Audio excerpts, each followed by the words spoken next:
Did you know 1 in 68 children in the U.S. are diagnosed somewhere on the autism spectrum? So chances are that autism touches all of our lives in some way. Even with millions of Americans with the disorder, there are still many questions about what actually causes it, and maybe just as many or more about how to best support kids with autism, and in a lot of cases, how to pay for it. So what progress have we made when it comes to autism, and what more should we be doing? Stay tuned. Stay Tuned brings together local experts, journalists, civic leaders, and regular people to have tough conversations for a stronger St. Louis. Add your voice to our conversation, and you're at the table as we stay on top of current events and go deeper, bringing more light and less heat to the issues that matter. From the 9 network of public media in Grand Center, this is Stay Tuned.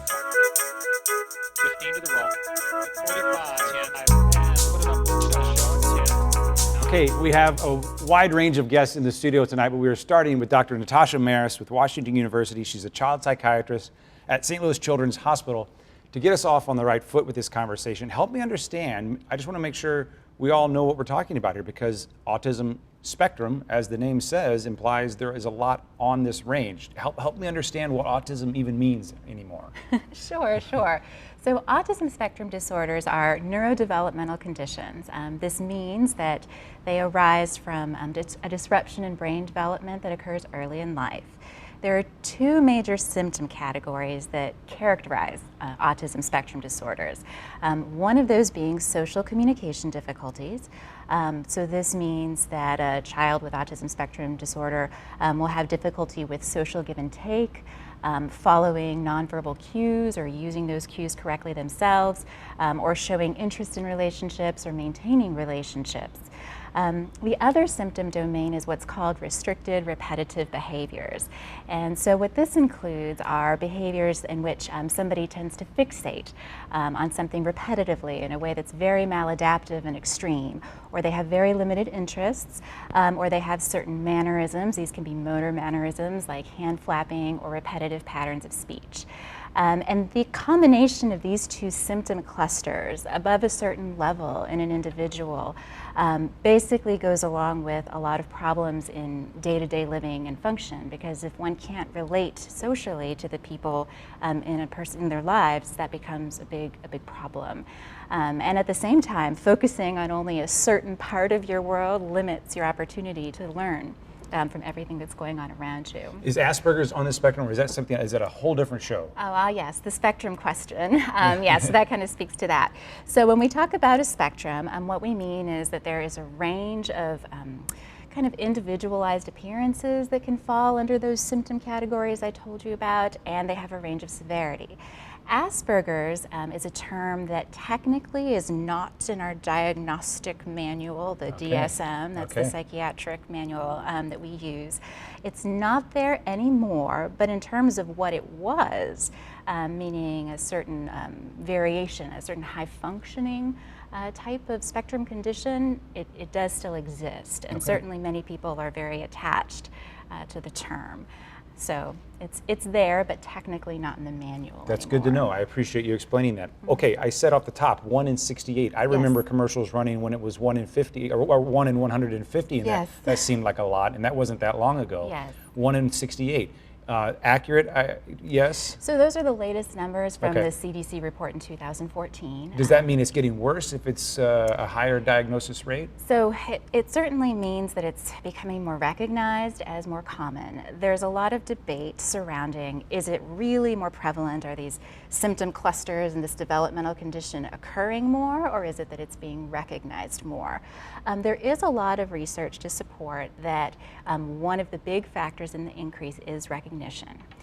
So certainly that would account for a lot of increase, but there's still other research going on and some debate as to whether there aren't other factors that are increasing the prevalence rate as well. Can you give me a couple of examples? So some of the things that people wonder about are certain environmental factors.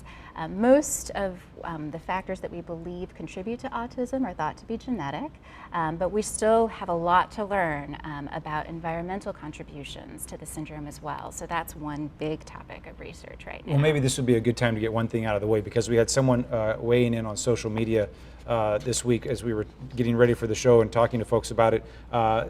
Brendan was telling us, he said, for many, perception of unsettled science surrounding vaccines and autism, that it can be hard for the medical community to overcome. I feel like that has been settled among those who are in your field, and if not even the person who first posited the idea. Maybe you could settle it for us one more time here. Yes, so among medical practitioners, that is pretty settled. Vaccines do not cause autism. We're very comfortable saying that. From the public health standpoint, there are reasons why vaccines are there as a sort of a medical intervention, and so we recommend that people think about the benefits of vaccines and not worry that it causes autism.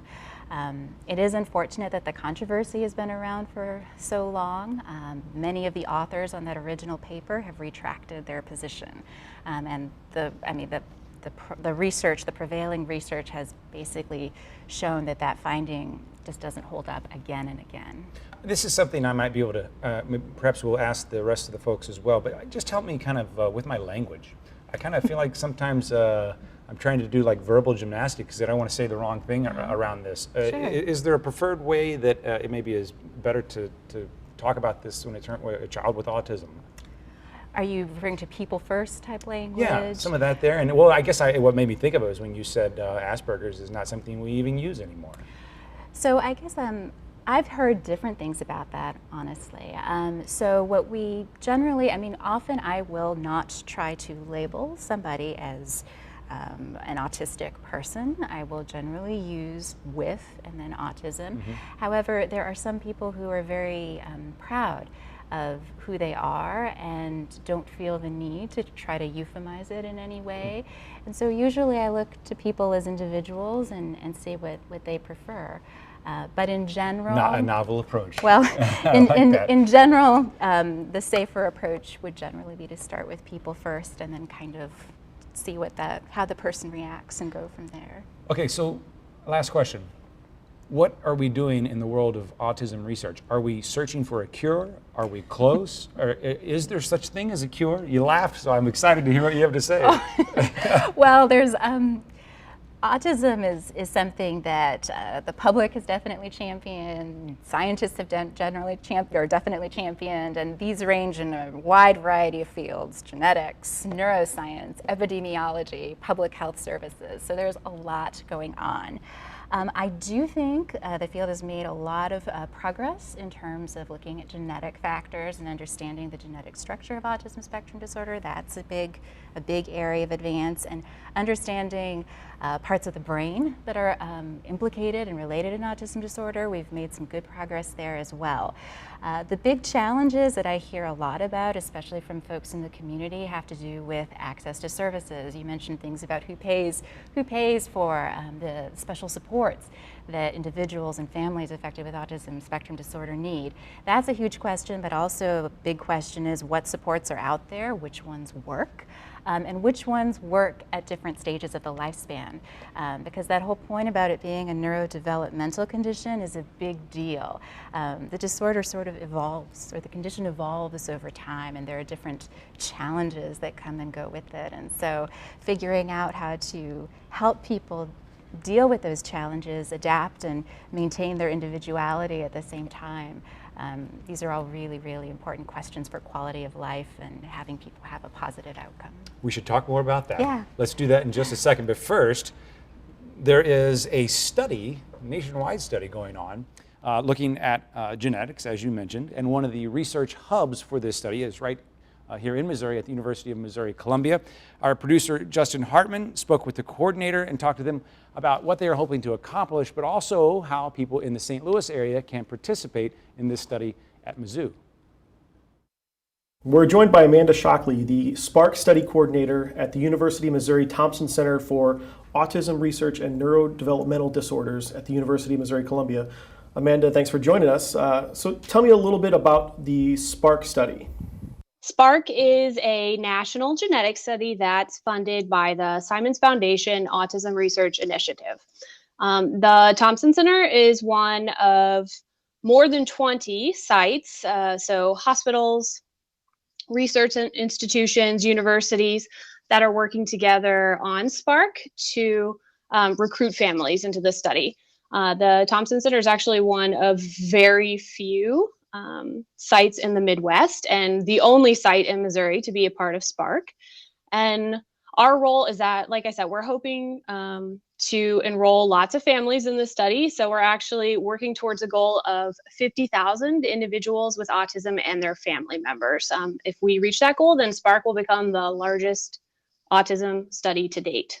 So what are you guys hoping to learn with the Spark study? The mission of Spark is to really speed up autism research. So we're hoping to learn a lot more about the causes and also treatments for autism. I mean, knowledge that comes from research is incredibly powerful. And by sharing data with Spark, families are really giving researchers the opportunity to make new discoveries. So those discoveries will ultimately, they'll lead to developments of new treatments and supports that are really going to help families who have individuals with autism. And the great thing about Spark is that individuals with a professional diagnosis of any age can enroll. So it's not just kiddos with autism or adults, it's both. And it's not just the individual with autism, it's their biological parents and their siblings as well.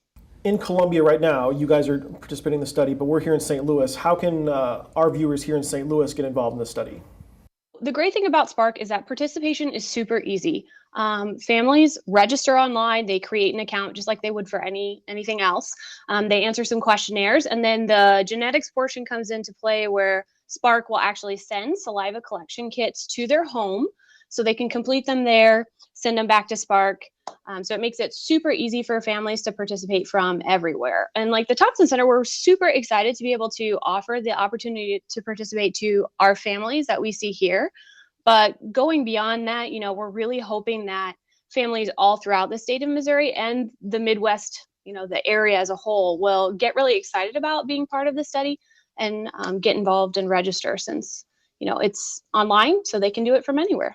So if one of our viewers at home that's watching right now wants to get involved, where can they go to get more information, and what do they need to do to actually get enrolled? Viewers can go to sparkforautism.org/MUTC and select the Thompson Center, University of Missouri as their referral site. If they would like more information about the study, they can also go to the Thompson Center's website, which is thompsoncenter.missouri.edu. Has a lot more information about the study, as well as my contact information in case families have any questions or need help with anything. Thank you very much, Amanda, for joining us. Yeah, thank you so much. And thank you, Justin, for doing the work this week. We appreciate it, and it was an excellent interview and enlightening also. Okay, let me introduce who we have at the table here. The doctor is with us. Dr. Maris from WashU is still with us. Gene Marshall, thanks for being here. Executive VP of Services, Easter Seals Midwest. Craig Owens, parent, but your day job is with the City of Clayton, City Manager of the City of Clayton. Janae Davis, you and I met on a story through Channel 5 a few months ago. Also parent, your day job was the Community Support Specialist, but we have the two of you here with kind of the parent perspective on a lot of this, which leads me to another tweet that we had this week. This is from Danny, STL Danny, at STL Danny. She says that summer with autism, very hard. Changed routines equal meltdowns. Costly camps with waiting list. We're in the summer months now, Janae. What is summer like for a parent of a child with autism? Well, just recently, in the last 2 years, I just started to allow my daughter to go to summer camps. So what I do is every year SSD have resource fairs. I go every year. They have a list of different camps all throughout the county, whatever area that you live in. You can contact them. They have plenty of resources for funding and everything. My daughter will be attending North County camp starting Monday. Thank you. And is that important? How important is a camp? It vary. It helps with their social skills, the interaction. They go with the camp she'll be going to. They'll go swimming, so she'll get to do different things. Also, it's an integration program where she's integrating with her peers, and it's not just children with autism. So therefore, she's able to engage and not know a difference, and the children treat her just the same. Is that not always the case? A lot of the times, but I've been blessed where she attends, it's okay, but it has been moments where we may have been at playgrounds or in a store, you have people staring, and they look and judge and not know. They might look, when your child is having a meltdown, they may assume, oh, she needs a whooping or to be disciplined, and that's not the case. You're nodding your head there, Greg. Oh, absolutely. I don't think any parent that has a child on the spectrum hasn't been through some of that. Yes. And we all have our stories. My story happened at the Galleria when my son Max, so it's Charlie's brother, right? Max and Charlie, twin 12-year-olds that are on the autism spectrum, both of them. And it goes to the genetics because they're genetically identical, but they have very different disabilities on that, in effect. But I remember going to the mall, and sure enough, Max wanted to go to the Starbucks store, and that just wasn't in the cards, and he threw himself down, and there's a lot of people walking around, and some people were more sympathetic than others about that, but I definitely felt the stare of, you know, wow, get your kid under control. Right. And that's a tough thing, and when you're really trying to stick with the program, and the behavioral programs advise you that you kind of got to ride those out sometimes, and that's the best thing to happen. And through those kind of tough things and those tough times, we've gotten great behavioral change, and so it's important that we do those things, but sometimes it's pretty disruptive. Certainly modifies the way you enjoy your life sometimes. The anxiety level goes. Yeah. Yeah. Yeah. For the parents. Yes. It is. I mean, Yes. in that situation, you know, of course, I'm there trying to calm him down, but you know, I needed people also to be sympathetic for what was happening at the time. Now, this is several years ago, and we've luckily gotten through most of those times. But what it's changed me in understanding when I see something like that, or I might see a behavioral issue of a completely different sort for somebody that might not even have autism. It makes me completely understand that situation much differently and want to offer my assistance as appropriate. Yes, yes, because not too long ago, Aaliyah was participating in an art program, and one of the parents that was there, her daughter was having a meltdown. We really don't have a lot of meltdowns anymore, so I could really sympathize where she was coming from. And you can tell she was really frustrated and almost embarrassed. And I just walked up to her and asked her, can I give you a hug? Just to let her know, you know, I've been there, so don't feel embarrassed or anything. It's okay. And so she, you know, took it and she was like, this hasn't happened. I'm like, we don't even have to explain. No, so yeah, you do need the compassion, because if you don't have that, a lot of times you feel like you in the Galleria by yourself, you know? So yeah, it works out. How does a parent find out their kid has autism? Well, Do you remember that time? Oh yeah. Oh yes. So we were living in Texas actually at the time, in the Dallas area, and you know, we were starting to miss those developmental marks that you always read about, and when you're a parent, a first-time parent for us, it was a first-time parent. We were watching those milestones. You know, we were trying to do the right things. We were trying to follow our pediatrician's advice, read all the books, and you started to expect that some things were going to happen. But you know, one of them just wasn't, and the other one was kind of delayed. But you know, you even heard from our pediatricians. This is 12 years ago. Oh, I've seen much worse. You know, I wouldn't worry about it.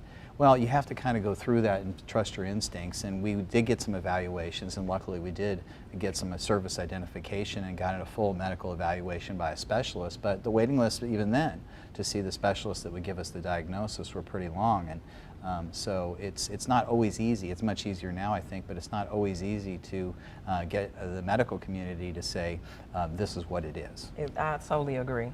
I had the same thing happen to me. I was going down the checklist, and all of a sudden, at first, I used to shoot through it, and I got to a couple of them, and I'm like, she's not doing this. Addressed it with the physician, and he was like, exactly what you said, keep reading to her. I gave it 6 months, and with my daughter, she started to regress. When I seen that in 6 months, I switched physicians, and we got the ball rolling. And she started out at, what, 3? How old were your children? We were right at 2. Yeah. How important, they're talking about monitoring, noticing at an early age. How important is that? It's critical. One of our mottos at Easter Seals is sooner equals better. It's never too late, but the earlier we can start intervention, absolutely the milestones can be caught up a lot quicker, a lot more quickly. One of the things that we do with a lot of families is we meet them where they're at on their path. So if they call us and say, I suspect this, or somebody told me about this, or that I should call and find out more, we do what we call a family navigation meeting. We sit down with them and we figure out where are you at on your path. Do you have a diagnosis? Do you need one? What are your suspicions and why? And then guide them through those that entry into the service system. But you said never too late, because I feel like parents might think, oh my gosh, I blew it. My child's 6 years old already, or Absolutely even not. older. But No, that's not the case. Not at all. We actually, Dr. Constantino, one of Natasha's colleagues, spoke at our conference today, and somebody had given an example of, well, you know, my son's 21. He didn't get a diagnosis too really late, and he says, then you start today. You know, there are interventions that are effective in changing the trajectory of a person's life, regardless of how old they are. And I'd add, because Easter Seals has helped us since we've been here for several years, that it's more than just helping the child. It's helping the entire family, because the family is affected. Other siblings are affected, and it's important to get the supports no matter where they are. Yes. I want to bring up something real quickly. Mac and Moxie, there's going to be a special presentation on the 9 Network featuring your son Charlie, correct? Yes. This is a children's program. Probably takes a little too long to explain, so let's just take a look at it real quick, and that'll give you a sense of what it's like.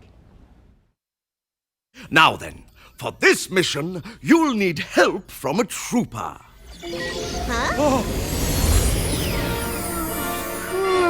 Everyone, this is Trooper Charlie. Hi, Trooper Charlie. Hi. Trooper Charlie has autism. He might communicate differently, but he likes to have fun and play with his friends just like every kid. Oh. Hey, Charlie, check out this discadoo. Ooh. Cool. Many kids with autism really like screens. They're helpful for learning. Oh. The Great Helpy is somewhere in the mile-high forest. When you get close, the discadoo will give you clues to lead the way. And be on guard for that infernal shellfish Sheldon. He'll try to beat you to the Great Helpy so he can keep all its happiness for himself. It's the second alarm. Let's hit the shiverizer! Yeah! Helpy heroes, good luck! Here we go again. Now, off to Helpy Land. Here we go, searching high and low. We're off again to help. Here we go again. Now, off to Helpy Land. Here we go.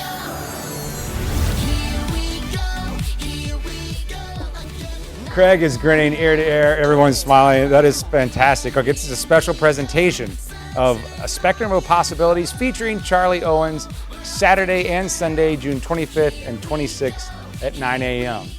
That looked like it was a lot of fun for him. I hope it was.